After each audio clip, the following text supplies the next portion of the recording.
Roy Williams Jr., thank you so much for joining us. We appreciate it. So you are a former Dallas County Constable. You're now running for Congress. Why is that, and what are your priorities? Again, thanks for having me. And I appreciate you acknowledging that. I have served in elected capacity before. When Congresswoman Johnson announced that she was retiring, it presented a unique opportunity, one that we haven't seen in District 30 in 30 years. So as I talked to my team, we decided to take a look at it and say, well, let's see what kind of an impact we can make in District 30. Obviously, some things are a lot different. Myself being a Gen X or Generation X, there are a lot of things that are different than when the baby boomers obviously took office. And so I bring a unique perspective, I think, in the fact that another one of the reasons that I'm running is, again, it's my electability, if you will. I have served in elected capacity. I served 8 years. And so I do have a bond, if you will, with the constituents of Texas District 30. Priorities include, well, at the genesis, if you will, coronavirus and inflation, the COVID. We got to find a way to get past this pandemic. The inflation, it's hurting all of us, whether it's the gas pump, the grocery stores, you name it, clothing, everything's gone up, and with good reason. I know there are a lot of folks that want to blame the current administration, but at the end of the day, it's the pandemic that's causing it. So if we can find a way to get past this pandemic, then I think that's what it's going to take. Other priorities, obviously, it's the, well, like I say, COVID. Well, let me ask you this, because you talked about some of those issues, and I'm going to come back to that. Okay. But as you know, this is a very crowded field. You have 9 Democrats running in this primary. And so my question to you is, why should Democratic primary voters select you over the other candidates running? Fair question. As when I mentioned, one of my responses I mentioned just a minute ago is electability. Probably half the field, if you will, have never served in an elected capacity. And while we may know them politically, there are folks out there that have never heard of their names. And so when I look at the fact, when I weigh that against the field, I've served the broader area, if you will. I've run countywide. I've run precinct specific, if you will, which is precinct 4, which encompasses much of Texas District 30. So it's electability. I've built a trust with the constituents. I have not only the capacity, but the knowledge. The KSA is the knowledge, skills, and the abilities to do this job. What makes me different than a lot of them? I identify as a moderate Democrat. I think the majority of my opponents identify as progressive. I am Democrat, but I identify as a moderate, more of a moderate.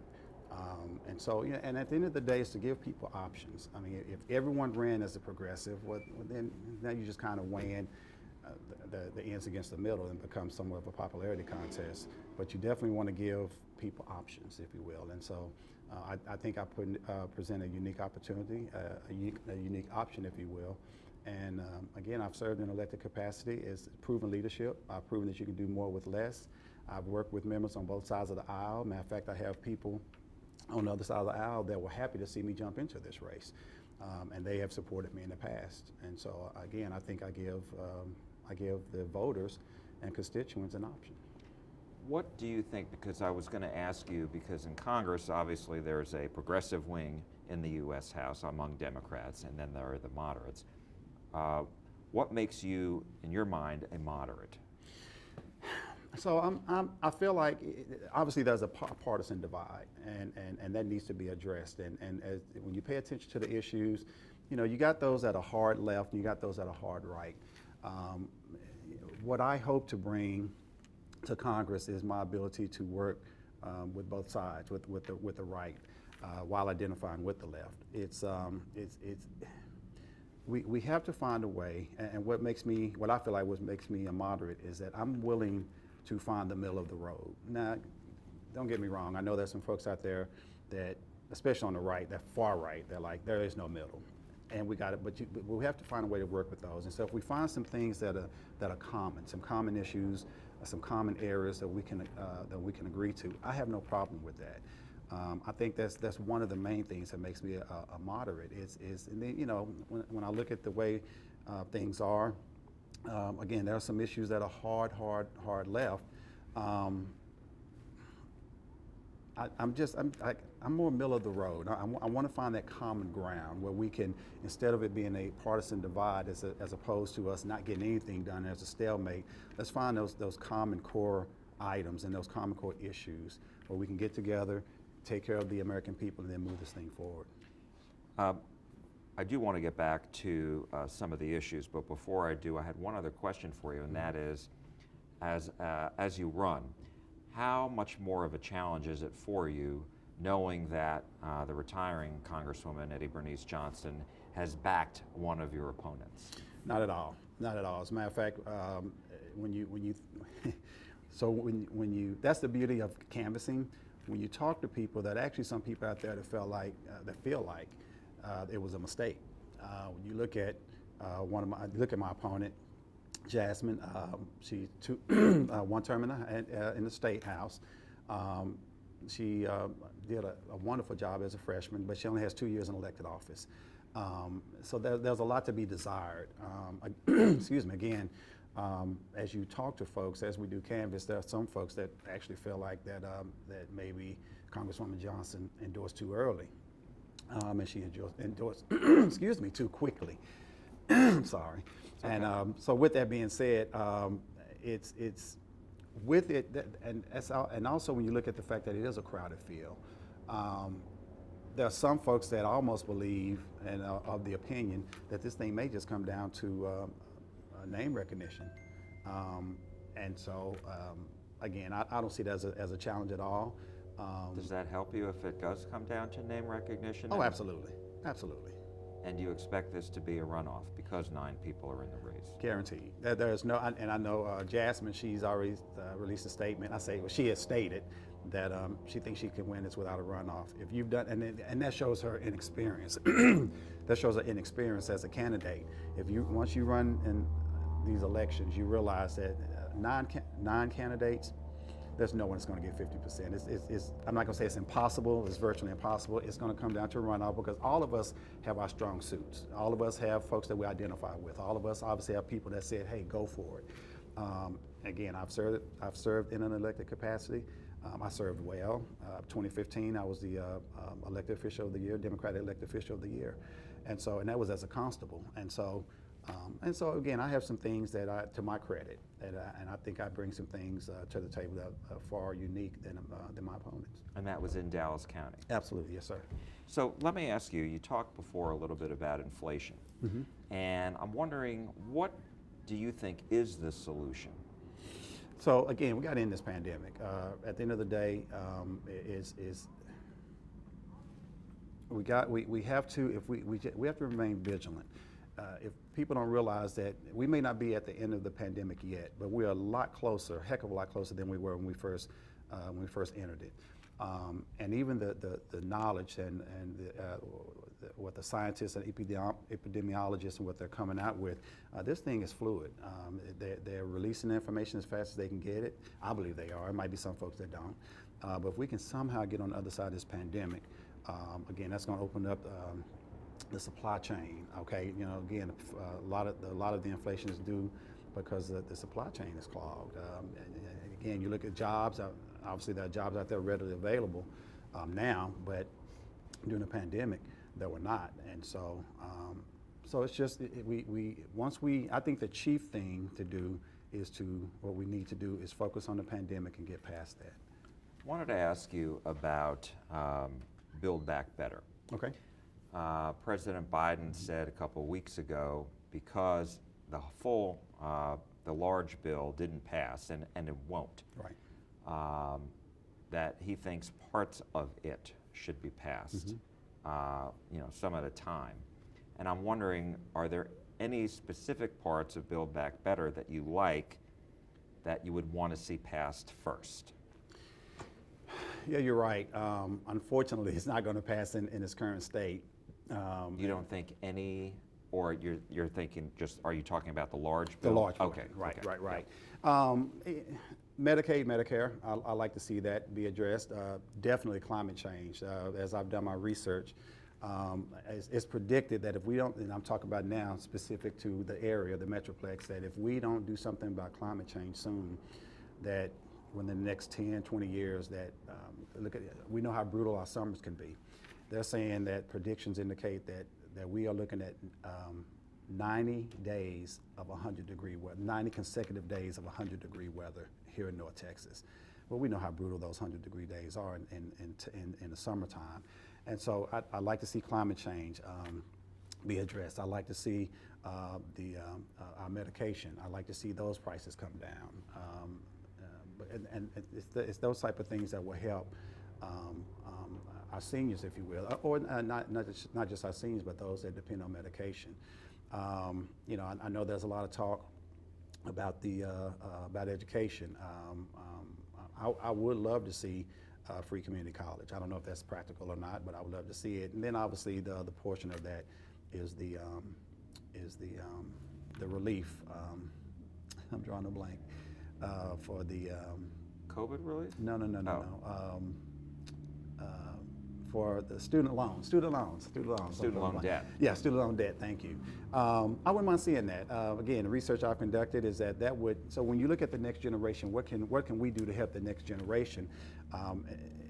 Obviously I think we're now at about 2 years without it, so once that's implemented, once that goes back into effect, I think it's May, that's gonna put a burden on a lot of folks. So if there's somehow that student debt can be relieved, forgiven, if you will, then that would give a jump start to the current folks that are not only who have just graduated, but you know, still in debt, and again, give them a jump start to get this economy rolling again. And that's a lot of money, student debt. That's a lot of money. Right. How do you pay for that?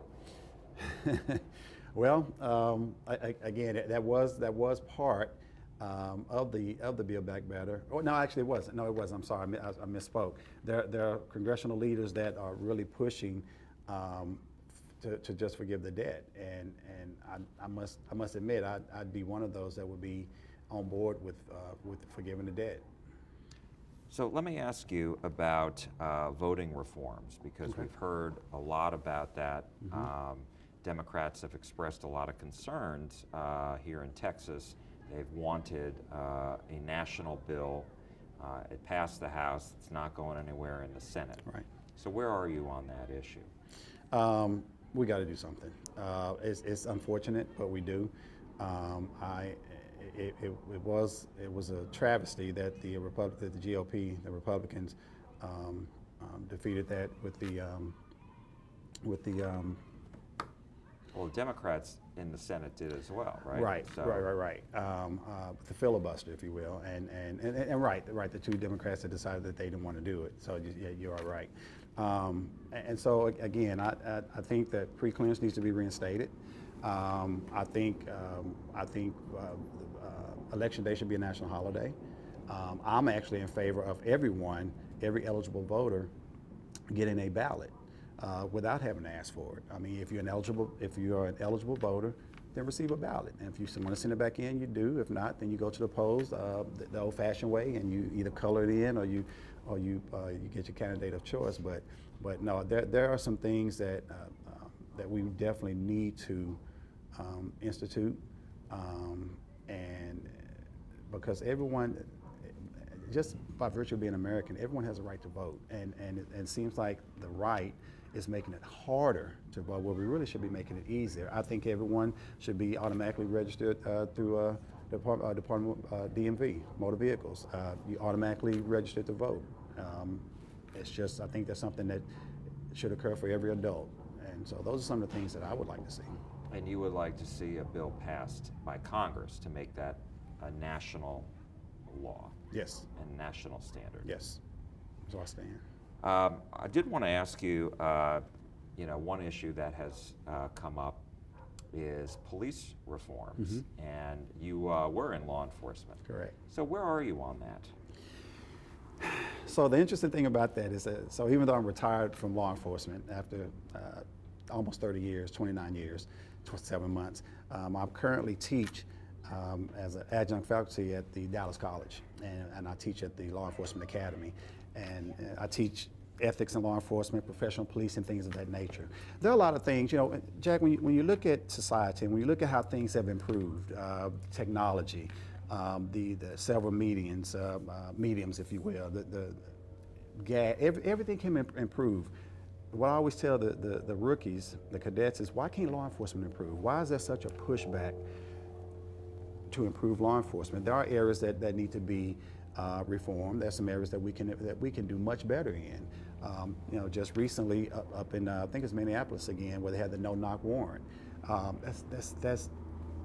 We can't make mistakes like that, or we can't continue to make mistakes like that. We have to find a way to improve that. That's why I stand on that. I mean, again, I carried a shield, a badge, a star, if you will, for 29 years. And you know, obviously there's some folks out there that the vast majority of law enforcement officers, they get it right. There's a small sector that don't. But the thing about mistakes in our field, in the law enforcement field, is our mistakes have dire consequences.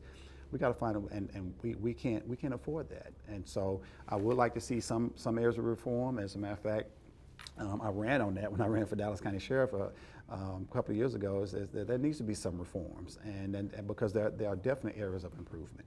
There are definite areas of improvement, and we have to utilize not just the technology, but the information that we have access to and the data. You know, collect that data and find out. You know, why can't we come up with a system of best practices? We should be able to. Roy Williams, Jr., thank you so much for your time. We appreciate it. Thanks, Jack. Appreciate you. Thank you.